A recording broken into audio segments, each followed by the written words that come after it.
গর্ভাবস্থায় অতিরিক্ত শুয়ে বসে থাকলে, অতিরিক্ত আরাম বা বিশ্রাম করলে গর্ভের বাচ্চার কি ক্ষতি হতে পারে জানেন? অনেকেই বলে থাকে গর্ভাবস্থায় অতিরিক্ত শুয়ে বসে থাকলে পেটের ভেতরে বাচ্চা মারা যেতে পারে, কিংবা বাচ্চার মাথা অনেক মোটা ও লম্বা হয়ে যেতে পারে, যা ডেলিভারিতে অনেক সমস্যা সৃষ্টি করতে পারে। কথাগুলো কতটুকু সত্য? এছাড়াও অনেককে ডক্টরেরাই বেড রেস্ট দিয়েছেন, তারা কতটুকু পরিমাণে বেড রেস্ট করতে পারবেন? প্রশ্নগুলোর উত্তর যদি পেতে চান তবে সম্পূর্ণ ভিডিওটি দেখতে হবে। Hello মামিস, daddy's and all my lovely viewers, সকলের কাছে অনুরোধ থাকবে আপনারা যারা আজকে এই চ্যানেলে নতুন তারা অবশ্যই মা ও শিশুর স্বাস্থ্য বিষয়ক এমনই উপকারী ভিডিওগুলো পেতে চ্যানেলটি সাবস্ক্রাইব করে পাশে থাকা বেল আইকনটি ক্লিক করে অল নোটিফিকেশনে ক্লিক করে দেবেন, যেন আমরা ভিডিও আপলোড করার সাথে সাথে নোটিফিকেশন আপনাদের কাছেই পৌঁছে যায়। আপনারা আমাদের Facebook page health Bangla beauty follow করুন। চলুন এবারে মূল ভিডিওতে যাওয়া যাক। গর্ভাবস্থায় বেশি ঘুমানো ভালো নয়, তবে যদি কারো শারীরিক কোনো সমস্যা থেকে থাকে, অর্থাৎ ডক্টর যদি কোনো সমস্যার কারণে তাকে বেড রেস্ট দিয়ে থাকে এবং বাচ্চার জীবনের যদি কোনো ঝুঁকি থেকে থাকে, তখন কিন্তু ব্যাপারটি আলাদা। যাকে ডক্টর এই সমস্ত কারণে বেড রেস্ট দিয়েছে তারা অবশ্যই শুয়ে বসে থাকতে পারেন কিংবা বেড রেস্ট নিতে পারেন। কিন্তু যদি স্বাভাবিকভাবে আপনি একজন সুস্থ গর্ভবতী হয়ে থাকেন, তবে বেশি ঘুমালে বা বেশি শুয়ে বসে থাকলে আপনার গর্ভের বাচ্চার উপরে তার মারাত্মক প্রভাব পড়ে। ঘুমের অনেক উপকারিতা থাকা সত্ত্বেও এর অনেক অসুবিধাও রয়েছে। কম ঘুম হওয়া যেমন খারাপ, তেমনি অতিরিক্ত ঘুম আবার ভালো নয়। বিশেষ করে গর্ভাবস্থায় নারীদের নিয়ম কানুন মেনে ঘুমানো উচিত। অতিরিক্ত ঘুমালে বা বিশ্রাম নিলে গর্ভের বাচ্চার উপরে এর ক্ষতিকারক প্রভাব পড়ে। গর্ভাবস্থায় হরমোনের পরিবর্তনের কারণে আপনি ক্লান্ত হয়ে পড়েন। এছাড়াও গর্ভাবস্থায় মহিলাদের অতিরিক্ত ওজন বহন করতে হয়, যার ফলে বিশ্রাম ছাড়া আর কোনো উপায়ই থাকে না তাদের কাছে। অথচ প্রচুর বিশ্রাম বা ঘুম আপনার গর্ভের বাচ্চার স্বাস্থ্যের জন্য ক্ষতিকারক এবং আপনার বাচ্চার বৃদ্ধিতে এটি ব্যাপকভাবে প্রভাব বিস্তার করতে পারে। যদি সোজাসাপটা উত্তর চান যে গর্ভাবস্থায় বেশি ঘুমালে আপনার কি হতে পারে, তবে সোজাসাপটা উত্তর হচ্ছে আপনি সুস্থ ও স্বাভাবিক গর্ভবতী নারী হয়ে থাকলে যদি আপনি গর্ভাবস্থায় বেশি ঘুমান বা আরাম বিশ্রাম করেন, তবে আপনার মৃত সন্তান প্রসব হওয়ার ঝুঁকি অনেক বেশি বেড়ে যায়। বিভিন্ন গবেষণা বলছে তৃতীয় ত্রৈমাসিকের সময় নিয়মিত একটানা 9 ঘন্টার বেশি ঘুমালে সন্তানের মৃত্যু ঝুঁকি বাড়ে। এছাড়া অতিরিক্ত ঘুম অস্বাভাবিক প্রসব ও বিভিন্ন জটিলতা বাড়িয়ে দেয়। হরমোনের ওঠানামা কিংবা ওজন বেড়ে যাওয়ার কারণে আপনার আরাম করতে মন চাইতেই পারে, কিন্তু যত আপনি অ্যাক্টিভ থাকবেন আপনার বাচ্চার জন্য এটি ততটাই ভালো। স্বাভাবিকভাবে আপনি রাতে 6 থেকে 8 ঘন্টা ঘুমাতে পারেন এবং দিনে 1 থেকে 2 ঘন্টা বিশ্রাম নিতে পারেন। এর চেয়ে বেশি পরিমাণে ঘুমানো, শুয়ে বসে থাকা বা বিশ্রাম নেওয়া আপনার বাচ্চার জন্য ভালো নয়। এইগুলো নানাবিধ জটিলতা সৃষ্টি করতে পারে আপনার মাঝে। চলুন জেনে নেই কি কি জটিলতা সৃষ্টি করতে পারে আপনার মাঝে। প্রথমত, আপনি যদি অতিরিক্ত পরিমাণে ঘুমিয়ে থাকেন বা শুয়ে বসে থাকেন, মৃত সন্তান হওয়ার সম্ভাবনা অনেক বেশি বেড়ে যাবে। এছাড়াও নর্মাল ডেলিভারি হওয়ার সম্ভাবনাকে এটি কমিয়ে দেবে। তার কারণ কি? তার কারণ এটি নয় যে বাচ্চার মাথা মোটা বা লম্বা হয়ে যায়। আদিকালের অনেক নারীরাই বলেন গর্ভবতী মা যদি বেশি শুয়ে থাকেন তবে বাচ্চার মাথা মোটা বা লম্বা হয়, যা নর্মাল ডেলিভারিতে বাধা দিতে পারে। কিন্তু কথাটি আসলে সরাসরি সেটি নয়।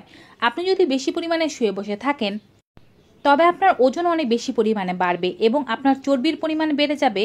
বাচ্চারও ওজন বেড়ে যেতে পারে, যার ফলে আপনার নর্মাল ডেলিভারির সম্ভাবনা তখন কমে যাবে।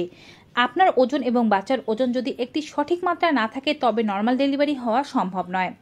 এছাড়া ওজন বৃদ্ধির পাশাপাশি বাচ্চার স্বাস্থ্য ঝুঁকি থাকে। বেশি পরিমাণে শুয়ে বসে থাকার কারণে আপনার ডায়াবেটিস, হাই প্রেশারের মতো সমস্যা এগুলো বেশি পরিমাণে হতে পারে। গর্ভাবস্থায় আপনি যদি বেশি পরিমাণে শুয়ে থাকেন তবে ডান কাত ফিরে শুচ্ছেন না বাঁ কাত ফিরে শুচ্ছেন সেটি সঠিকভাবে নির্ধারণ করতে পারবেন না, বা চিত হয়ে উপর হয়ে শোয়ার কারণে বাচ্চার ক্ষতি হবে। এছাড়াও আপনার শ্বাস প্রশ্বাসজনিত সমস্যা হতে পারে এবং বাচ্চার নিচে নামতে অসুবিধা হবে। আমরা জানি নর্মাল ডেলিভারি করাতে হলে অবশ্যই সঠিক সময় জরায়ুর মুখ খুলতে হবে এবং বাচ্চা নিচের দিকে নামতে হবে।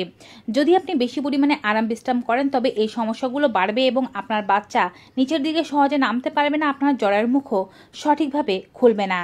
গর্ভাবস্থার শেষ 3 মাসে ঘুমানোর সময় একটু সাবধানতা অবলম্বন করতে হয়, কারণ এ সময় ঘুমের পজিশনটি যদি ঠিক না থাকে তবে মা ও বাচ্চার উভয়েরই ক্ষতি হতে পারে।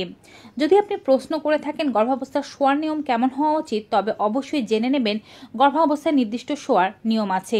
প্রথম 3 মাসে আপনি চিত হয়ে উপর হয়ে বা যেভাবে ইচ্ছে সেভাবে শুতে পারেন। বাচ্চাটি খুব ছোট হওয়ার কারণে কিংবা এখন আপনার জরায়ু বড় না হওয়ার কারণে শোয়ার ধরনের ওপরে বাচ্চার সুস্বাস্থ্য কোনোভাবেই নির্ভর করবে না প্রথম 3 মাসে। এই সময় আপনি চিত হয়ে উপর হয়ে ডান কাত ফিরে বা বাঁ কাত ফিরে যেভাবে ইচ্ছা সেভাবেই শুতে পারেন। কিন্তু যখনই আপনি গর্ভাবস্থার 4র্থ মাসে প্রবেশ করবেন তখন থেকে আপনার শোয়ার ধরনে পরিবর্তন আনার চেষ্টা করা উচিত। এই সময় আপনাকে অধিকাংশ সময় বাঁ কাত ফিরে ঘুমাতে হবে। মাঝে মাঝে চাইলে আপনি কাত ফিরে ডান পাশ হতে পারেন, তবে চিত হয়ে বা উপর হয়ে শোবেন না। এতে করে জরায়ুতে রক্ত প্রবাহে বাধা সৃষ্টি হয়। আবার অনেক সময় বাচ্চা ভালো পরিমাণে পুষ্টি অক্সিজেন পেতে পারে না চিত হয়ে শোয়ার কারণে বা উপর হয়ে শোয়ার কারণে। জরায়ু যখন বাড়তে শুরু করে তখন উপর হয়ে শোয়া তো একেবারেই উচিত নয়। আপনি আরামদায়ক ঘুমের জন্য আপনার প্রয়োজনীয় যা কিছু দরকার সব কিছুই ব্যবহার করতে পারেন। যেমন আপনি 3 থেকে 4টি বালিশ ব্যবহার করতে পারেন, কোমরের কাছে বালিশ ব্যবহার করতে পারেন, 2 পায়ের ফাঁকে বালিশ ব্যবহার করতে পারেন। অর্থাৎ ভালো ঘুমের জন্য আপনার যা প্রয়োজন আপনি তাই করতে পারেন। ভালো ঘুমের জন্য যে আপনাকে শুধুমাত্র বেডেই ঘুমাতে হবে ব্যাপারটি তেমন নয়। আপনি যেখানে কমফোর্টেবল ফিল করবেন সেখানেই ঘুমাতে পারেন। চতুর্থ মাস থেকে যখন আপনি চিত হয়ে ও উপর হয়ে শোয়াকে পরিবর্তন করে শুধুমাত্র ডান কাত ও বাম কাত ফিরে শোয়ার অভ্যেস করে ফেললেন, তখন 5ম মাসে প্রবেশ করার পরে চেষ্টা করতে হবে বেশিরভাগ সময় বাঁ কাত ফিরে ঘুমাতে এবং ডান কাত ফিরে শোয়াও কমিয়ে দিতে। এখন একটা মানুষ তো সবসময় এক কাত ফিরে ঘুমাতে পারে না, এতে তার অসুবিধা হতে পারে। সেক্ষেত্রে যে কাজটি করতে হবে, যদি আপনি অসুবিধা অনুভব করেন মাঝে মাঝে কাত পরিবর্তন করবেন, কিন্তু বেশিরভাগ সময় বাম কাত ফিরে শোয়ার কারণে আপনার বাচ্চা বেশি পরিমাণে পুষ্টি অক্সিজেন ও রক্ত পাবে এবং বাচ্চার বৃদ্ধি ঠিকঠাকভাবে হবে। বাচ্চার নড়াচড়া ও হৃদস্পন্দন ঠিকভাবে হতে পারবে। বিভিন্ন গবেষণা বলছে যারা বেশিরভাগ পরিমাণে ডান কাত ফিরে ঘুমান সে সমস্ত মহিলাদের মধ্যে স্টিল বার্থ অথবা মৃত শিশুর সন্তান জন্ম হওয়ার সম্ভাবনা অনেক বেশি বেড়ে গিয়েছে। অপরপক্ষে যারা বাম কাত ফিরে বেশি ঘুমিয়েছেন তাদের বাচ্চার ওজন ঠিক ছিল, রক্ত চলাচল ঠিক ছিল এবং স্টিল বার্থ হয়নি, অর্থাৎ জন্মের সময় মৃত শিশু জন্ম হয়নি। তাই এই আলোচনা থেকে আমরা বুঝতে পারছি গর্ভাবস্থায় অতিরিক্ত ঘুমানো যাবে না, কিন্তু যদি শারীরিক কোনো ইস্যুর কারণে ডক্টর বেড রেস্ট দিয়ে থাকে সেক্ষেত্রে শুধুমাত্র বেড রেস্ট নেওয়া যেতে পারে। দিনের বেলা কম ঘুমাতে হবে এবং রাতের বেলার ঘুমটা নিশ্চিত করতে হবে।